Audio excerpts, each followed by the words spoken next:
All right, so now we're going to look at what if we have a trinomial. And particularly when our trinomial, we have a equal to 1. All right, so this is going to work for with these three specific things. Okay, the degree of our quadratic is 2. We have 3 terms, which means it's a trinomial. And the coefficient of the squared term is 1.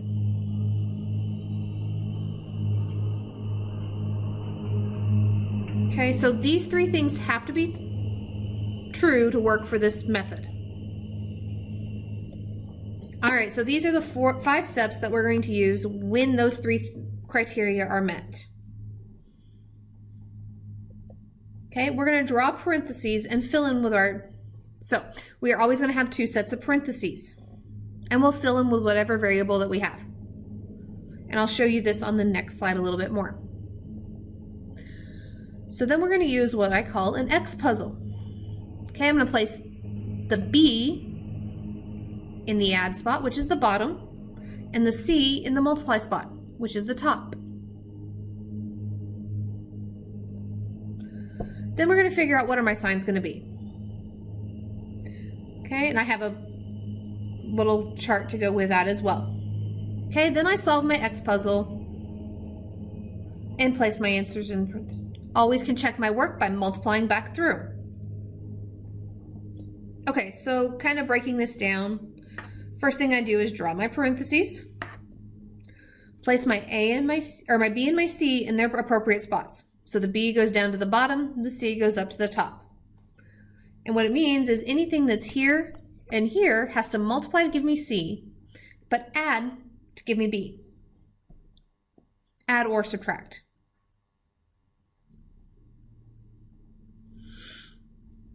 Now, figuring out the signs. Okay, when C is negative but B is positive, our bigger factor is positive. When C is negative and B is negative, the bigger factor is negative. If both C and B are positive, then both factors are positive. And if C is positive but B is negative, then both factors are negative. So it all depends on what B and C are.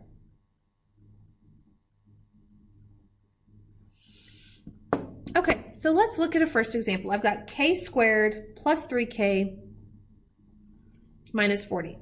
So my largest term, the exponent of my largest term, or my largest exponent, I should say, is 2. So we're good there. I have 3 terms. All right, 1, 2, 3. And the coefficient of my first term is 1, the squared term. All right, so I'm going to draw my 2 sets of parentheses. And I know I'm going to have k.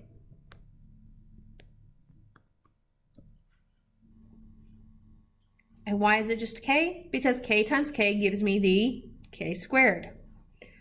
All right, so we're going to put our B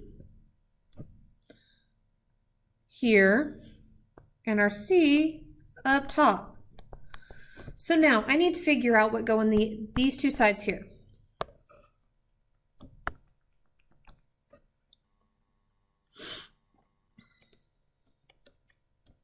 Okay. So I'm going to just find the factors of a positive 40.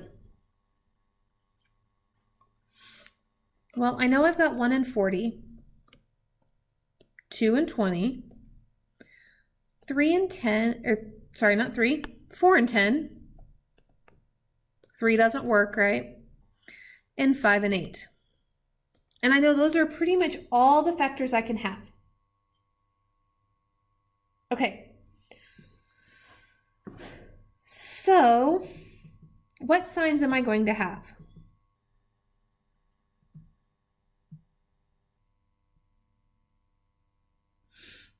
Well, in this case, my B is positive and my C is negative. So that means my bigger factor has to be positive. Okay. So that means all of these, the smaller one, are negative.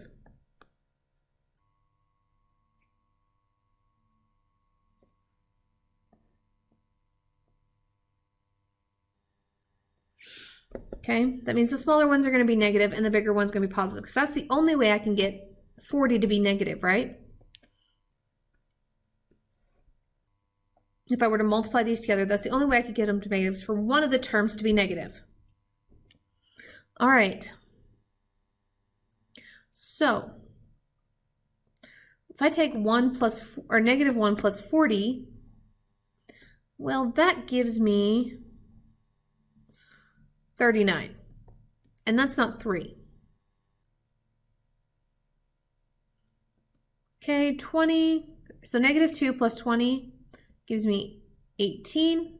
That doesn't work. If I do negative 4 plus 10, gives me 6.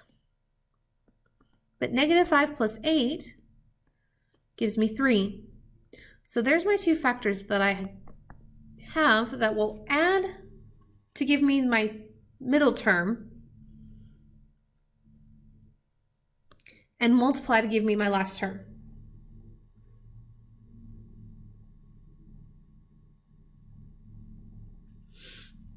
So I get minus 5 plus 8. Now, I'm going to show you why this works, right? If I were to distribute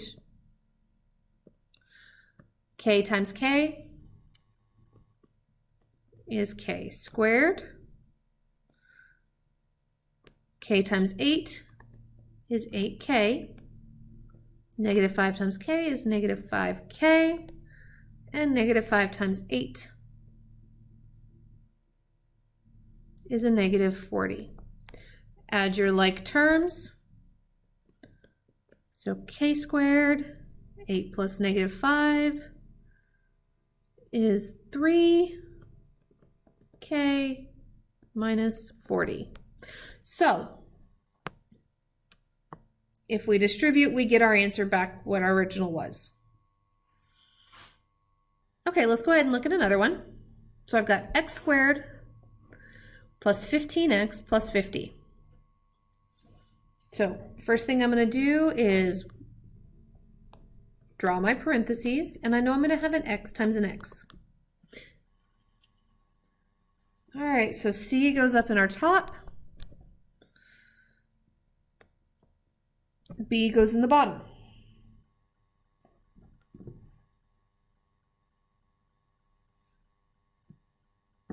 Okay, so we're going to look for factors of 50 that will add to give me 15. Well, I know I've got 1 in 50. 2 in 25.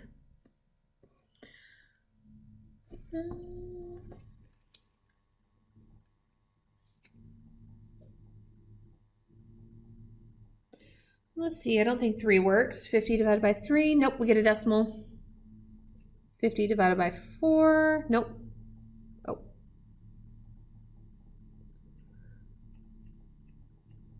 Nope, we get 12.5. We know 50 does divide by 5, so 5 and 10. 6 won't work, 7 doesn't work.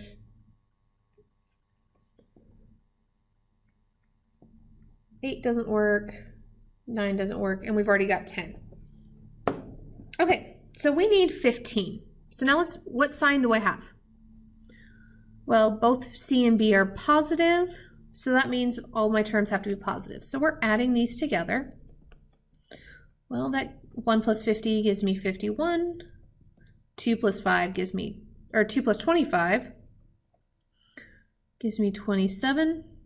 And 5 plus 10 gives me 15. So 5 and 10 are my terms.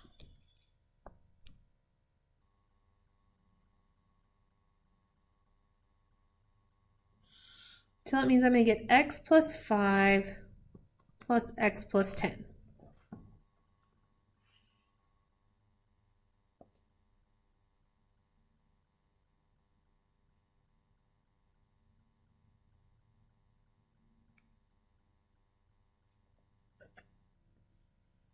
Okay.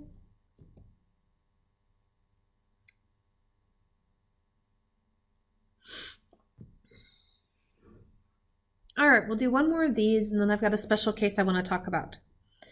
So draw our two sets of parentheses.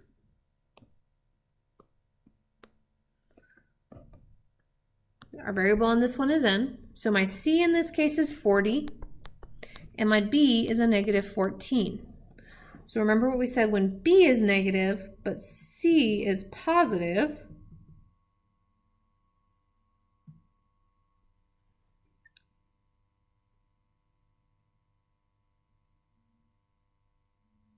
then my both factors are going to end up being negative. Okay, so let's just start by looking at 40. Factors of 40. Well, 1 and 40, 2 and 20, 3 does not work, 4 and 10, 5 and 8. So because b is negative and c is positive, both terms are going to be negative, so I'm going to make all these negative and then add my things together. Well, negative 1 plus a negative 40 gives me negative 41.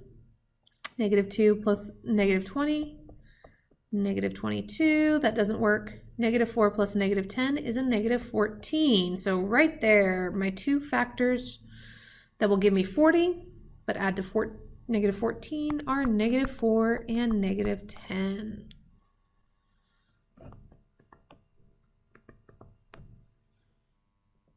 All right, so let's look at one special case here.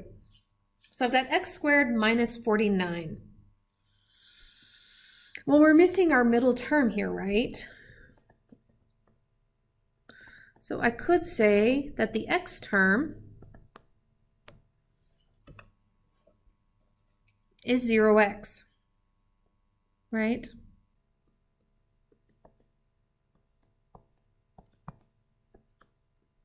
Okay, so we've got a negative 49 for our c and 0 for our b. Really what it comes down to, this tells me that I have to have the exact same number, one positive and one negative, in order to get 0. Which would make sense, right? My b is positive, but my c is negative. So factors of 49. Well, 1 and 49, 2 does not work, 3 does not work,